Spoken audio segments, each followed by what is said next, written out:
Sir నేను మా చాలా పూర్ కుటుంబం పని చేసుకుంటానే చదివించాను. నా పనులు మానుకొని కూడా వినపడదని చెప్పేసి పనులు మానుకొని కూడా దగ్గర కూర్చొని నువ్వు ఎవరిని మాటలు వినొద్దు, ఎవరిని పట్టించుకోవద్దు, నేనే నీకు స్ఫూర్తి, నా మాట విను, అంతే, ఎవరితో సమాధానం లేదు, మాట్లాడొద్దు అని చెప్పేసి చదివించుకుంటా వచ్చాను సార్. 1వ తరగతి కాడి నుండి మొత్తం గవర్నమెంట్ స్కూలే సార్, అసలు ప్రైవేట్ అనేది లేదు. 1వ తరగతి కాడి నుండి గవర్నమెంట్ స్కూల్.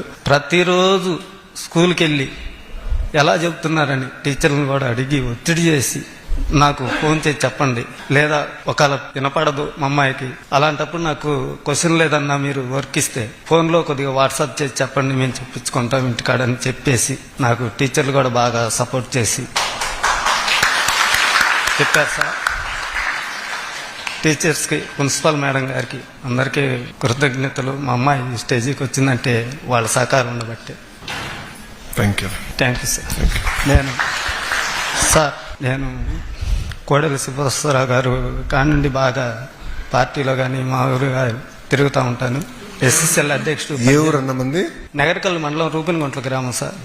మా ఊరు పక్కనే వాళ్ళ ఊరు కండ్లగుంట గ్రామం, 2 కిలోమీటర్ల దూరం. నన్ను ఎస్ఎస్ఎల్ అధ్యక్షుడిగా 15 సంవత్సరాలు ఇచ్చారు సార్. అవునా, చాలా సంతోషం. అయినా సార్ కానీ నాకు ఇప్పటికీ ఒక ఎస్సీ కోటాలో కూడా ఒక ఇల్లు కానీ లోన్ కానీ నేను ఏం లేదు, ఇల్లు కూడా కట్టుకోలేకపోయాను, ఊరింట్లోనే ఉంటున్నాను.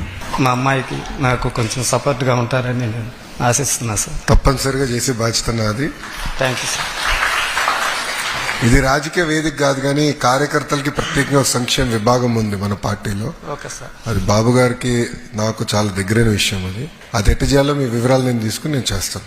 Thank you. నాకు థ్యాంక్ యూ.